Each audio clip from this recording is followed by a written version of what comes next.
Welcome back, ladies and gentlemen, to another behavioural assessment. Well, there's a Freudian slip right from the start. Another behavioural intelligence stream this afternoon. No prizes for guessing. We're looking at behavioural assessment. I've already given the game away. Mm. I'm far too focused on the antecedents, and with that in mind, we're looking at the ABCs of behavioural assessment today for a topic so vast. It is beneficial for us as operators to have these individual models that will take something so huge and give us refinable, important tactical models to be able to deploy to retrieve the kind of information that we need to be able to work with. Otherwise, we end up buried under the weight of a gigantic cognitive load, just swimming in a sea of Hicks law and paralysis by analysis. So, with that in mind, we are going to look at the ABCs of behavioural assessment today, which stand for antecedents, behaviour, and consequence. But as this is your invention or your ensemble, Bob, I'll let you lead the charge from there. Yeah, well, it's something which greatly interests me. It forms part of the work that I do now, a big part of it. And I first became aware of it in the early 2000s, probably about 2007, 2008. At that time, I was a university lecturer, and I was working alongside officers from the British Transport Police. And it was about this time, going towards the Olympics, when the big thing that was brought in from America was behavior detection officers, who were deployed at railway stations, etc., etc. And this was a model that they talked about then. I think it goes back to the 1960s, the actual founder of it. But the one that I remember was a guy called Edward Carr, who did some work on it in the 1970s, to do with people who self-harm themselves. What is it that led up to it? What was the behaviour they exhibited and the consequences, etc. And it really fits in practical day-to-day life, especially if you're taking it to the security side of it. What is happening before the behaviour? What are you looking for, and what is the outcome of it? So just say, for instance, there's a guy on a railway station and he's just shifting about a little bit, so he comes to your attention. Then suddenly, um, a uniformed officer or something comes onto the scene. What behaviour is exhibiting and what is the consequence of that? Does he sort of start behaving strange and then move away or something like that? But it's also applicable in most scenarios, job interviews or everything. And there are caveats to it, but that's basically it, isn't it? It really is, and it reminds me a lot of. I mean, just because of this is where I focus as well on the understanding of reasoning and critical thinking. It reminds me a lot about the specificities of abductive reasoning, deductive reasoning, and inductive reasoning. Because Yeah. abductive is thinking, well, what led up to this situation? It is the Mm. proverbial reasoning backwards. The behavior, you're really addressing the certainties of what can be seen.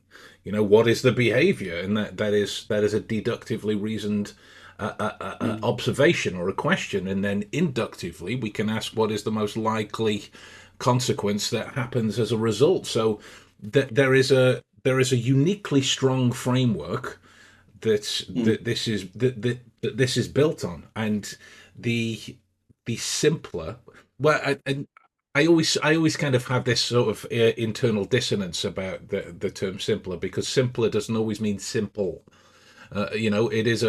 It is a refined, a specifically woven down approach to behavioral assessment to garner accuracy through it.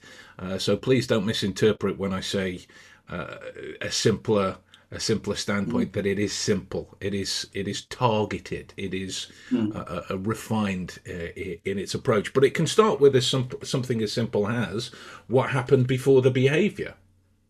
Mm. Right, it can start with something like that. Like, I'm wearing different headphones this week.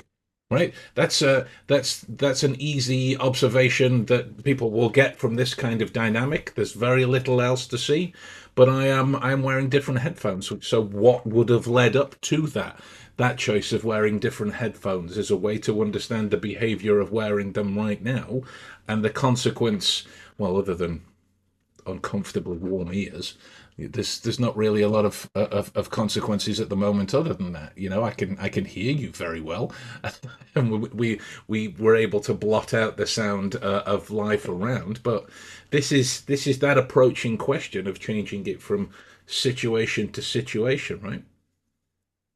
Yeah, I think when you see behavioral analysis done online and all this type of thing, um, that is what gets me is there's none of this sort of deep thinking about the situation. You cannot, well, there's only so much you can get from a video. Um, but the way I look at it, and the model that I use is that if we think of a conversation that you're having, take it to a conversation where there's going to be words and there's going to be behavior. I look and I think it was Desmond Morris I originally read this and adapted it from. But a conversation is a series of events. And within those events, there will be actions, verbal actions and non-verbal actions.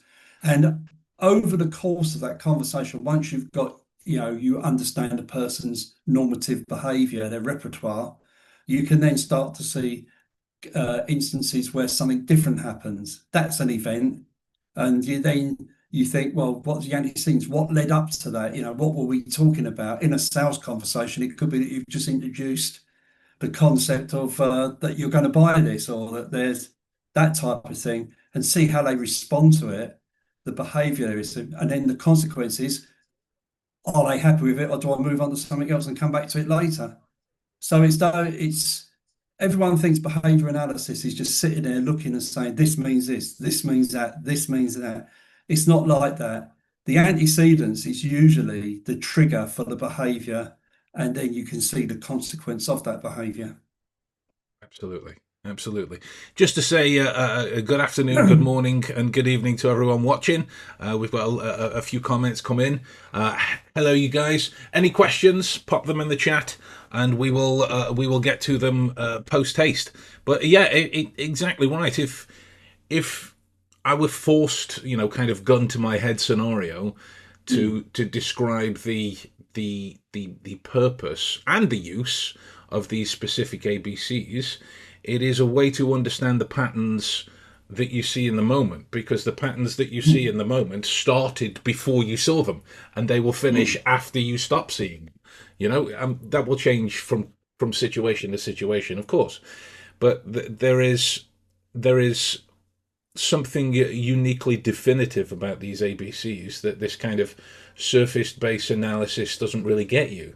If we listen to one too many armchair observers, I just became disagreeable. Mm. When all it really is, there are too many things on my table for me to rest my arms on, and the arms of my chair are too low down to be like I would need to do that to put my arms on the arm of the chair. So to be comfortable, I have to do this now. You know, Mm. that type of analysis you wouldn't be able to get from this kind of surface-based prescriptive analysis of this means this. Mm. Other than it being a nonsensical approach to practical understanding of human behavior, it's discounts all of this here, which has a relevant influence on my behavior and has a Mm. relevant influence on the antecedents that lead up to me choosing to behave in a very specific way. And one more thing with the ABCs, or the reasoning approach, or anything that really takes stock of the fact that the behavioral moment that you're seeing started ages ago. I know that's not exactly a scientific term, but hopefully the meaning is communicative. That's the connection to the pattern that happens here. When it moves Mm. into a different context, it's a new ABCs. When it moves into a Mm. different context, it's a new ABCs, and having that kind of Mm. direct model, this direct tool that can move with you, is only going to benefit the individual as an operator.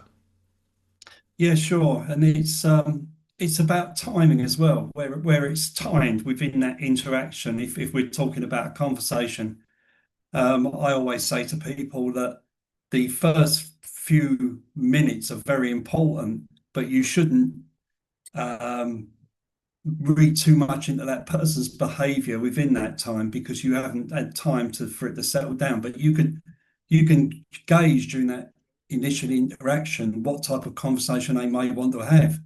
Do they just want to get to the point, or do they, are they happy for you to do what you do and sort of look for access points that you can then take the conversation forward. So it's really, and that could be the same person. One day he's grumpy, one day he's not. The first time you meet him, he's very agreeable and wants to have that chat. The next day, he's had a bad day at work and he just wants to get home and he's not so eager to do that.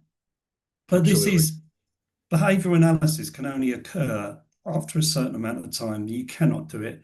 You can tell whether someone's um, engaged or disengaged straight away, but you cannot do an analysis. All that tells you is they don't want to have a conversation with you today, and maybe you should walk away. But to do the full analysis, you have to have time to do that.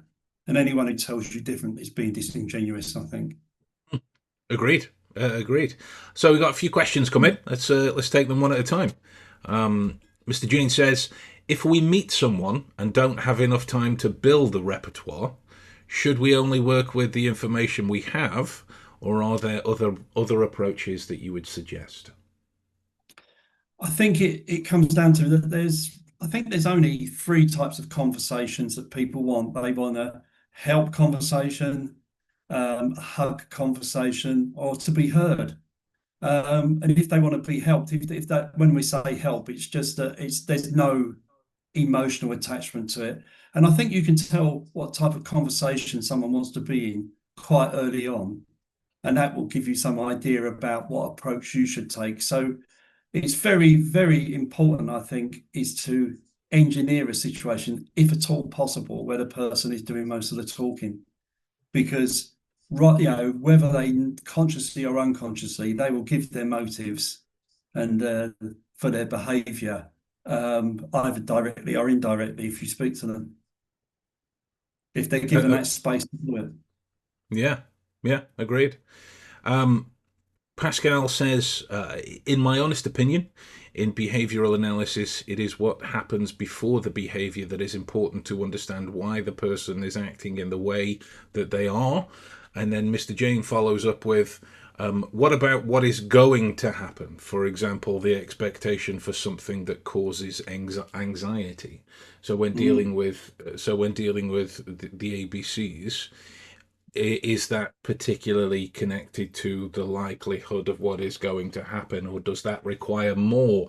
Is it Mm. iterative? Is it the ABC that feeds the ABC that feeds the Yeah. ABC, and then that's what keeps going with the time and the learning in that moment?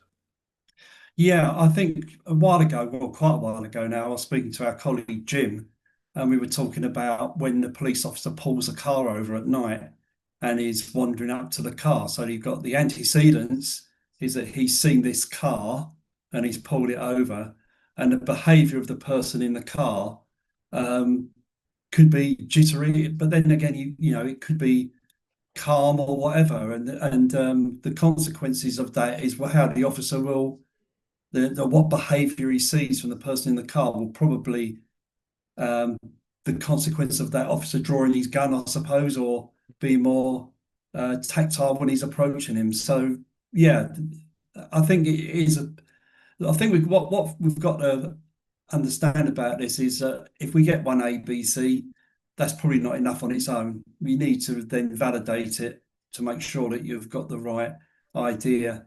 And a lot of the instances you see where things start to go terribly wrong, it's usually bias involved in that, and either on behalf of say, go back to the person in the car, or the person approaching the car. They could both be Yeah, biased. yeah, yeah.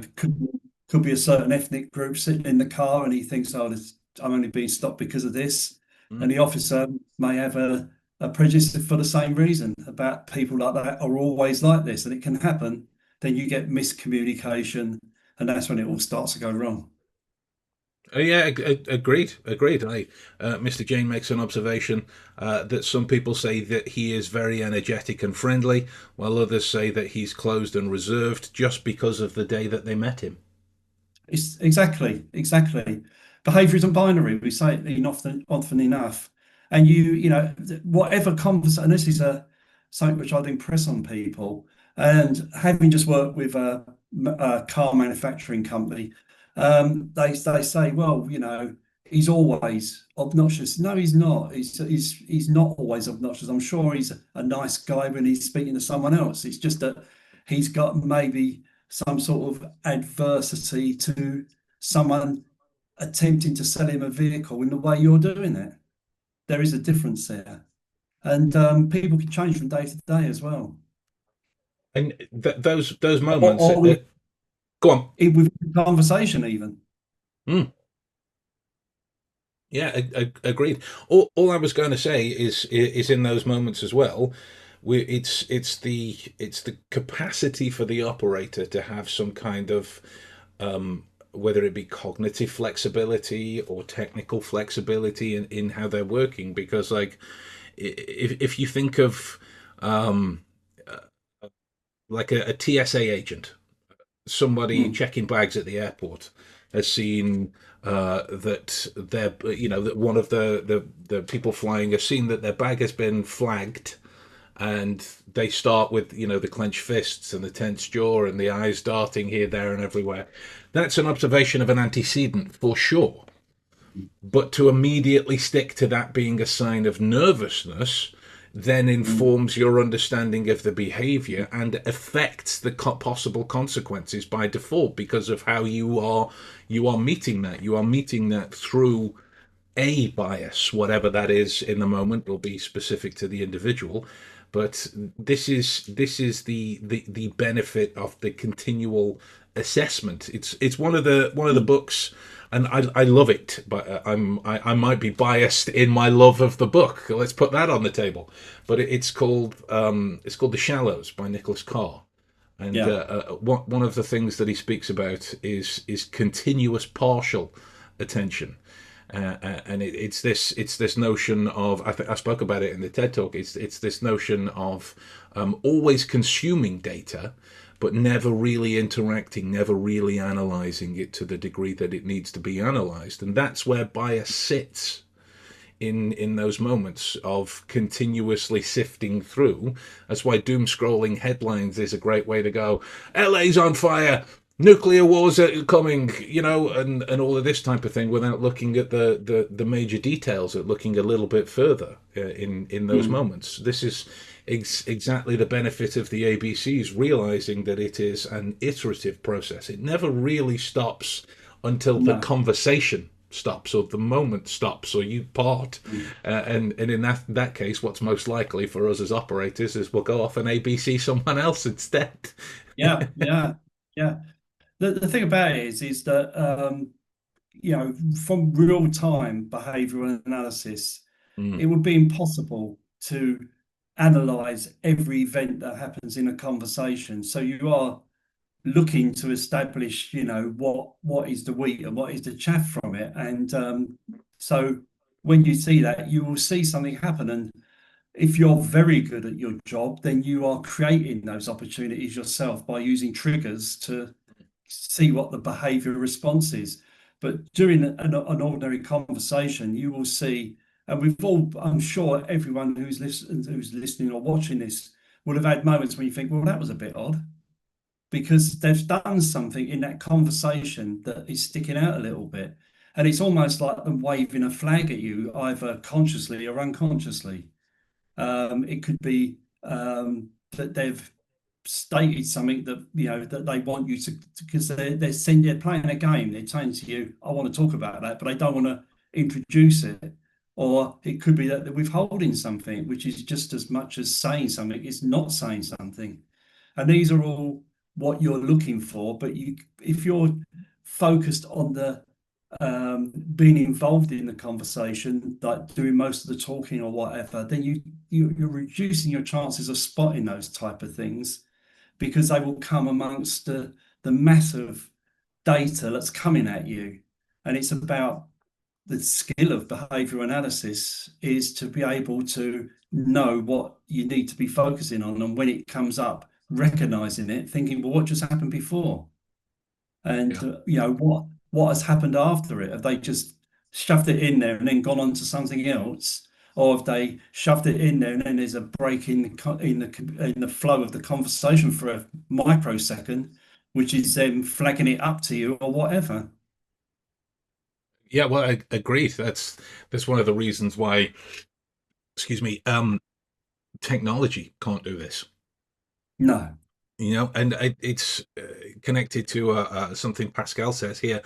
Um, why the need of doing the hard work when technology can do it for you is a comment that he's heard a lot recently and expresses exasperation in accordance with it. We've Al Aldridge has just popped in. Good morning, Al. Um, I find my behaviors can be conditional depending on the scenario. As a first aid Mm. instructor, I do find some characters, namely the ones who want to be heard, I let them go. I let them go on until filed out. The issue I have sometimes is wrangling it all back to the topic at hand. Any Mm. suggestions on how to wrangle a group back on track? I.e., I just say things like, "Can we all come back to what we're doing?" But I'm open to more suggestions always. Yeah, that's a very good question, and it's hard to do. Do being someone who does a lot of teaching, I think it's probably maybe that you could put something in when you're introducing the class, like like this is interactive, but we have got to keep to the schedule, so sometimes I might bump you back, and that's the way to deal with it. I'm willing to listen to your ideas, but we've only got time to do this. So I always find that just being honest and telling them like it is at the beginning helps, and the people admire you for doing that. They won't think badly of you. So I wouldn't be backwards in coming forwards of putting it in their mind to start with, because people need structure. We're all, or I'll say we're all, the vast majority of us are field dependent. We don't operate very well if we haven't got a field to operate in. And if you're leading something, then that is your opportunity to tell them what the field looks like and what their part on the field is. Beautiful. It's like a pre-assessment on antecedents, Mm. almost, Yeah. almost in that way. Yeah, I mean, absolutely. Great question. Great question. Julie says, a year ago, I asked one very soft and simple question to someone who had an issue, and she opened up for 40 minutes straight. I used Yeah. silence all along. Yeah. Silence. The best question you can ask is silence. It's At the beautiful. right time, in the Yes. right place, it works. It can be counterproductive if that person is expecting an answer from you and you don't do it. But when someone's in the flow, um, if you were to interrupt them in the wrong way in that flow, they'll never get back to that place again. Mm. They were there, and you take them out of it, and then it's difficult for them to get back into the flow. So yeah, I mean that's counselling, isn't it? Is the listener, not the observer, not the Absolutely. controller. Absolutely. When we're back to the circumplex. Um, Mm. but yes, ladies and gentlemen, thank you for your time and playing along with us today. The final thought, as such, from me on this matter is the acknowledgement that the ABCs, or really any model that you're deploying, but it's especially prevalent with the ABCs, is its iterative nature. Just because you get to some understanding of a consequence does not mean it won't go back to the ABCs, to the A and then to the B and then so on and so forth. It functions as an ABC loop more so than anything, analogous to things like the OODA loop. It would just keep Mm. going because there's always more to observe and orient and distract to. that when you've got antecedents, behaviors are created and consequences, the consequences might then become antecedents, which create different behaviors, and so on and so on and so on. Instead of continuously paying attention on a partial nature, make sure your analysis is precisely what it needs to be for the moment that you're in. Bob, any final thoughts, sir? Yeah, just remember that there's two parties involved, or maybe more, in a conversation, and we may be informed operators, but they're uninformed operators, and so they may be seeing the ABCs themselves, and but not able to quantify them. And we all know our behaviour is a makeup of our own thoughts and the behaviour of other people towards us, and etc., etc. So just be mindful. And when you are assessing the antecedents and the behaviour, think, was it me that caused that? Sometimes you do it deliberately, but a lot of the time we say the wrong thing, and it could be just words that trigger someone. It could be anything. Absolutely. Absolutely. Absolutely. Love that. So, yeah, guys, thank you for stopping by, and we'll see you very soon for another one. All right. Take care. See you Yeah. again.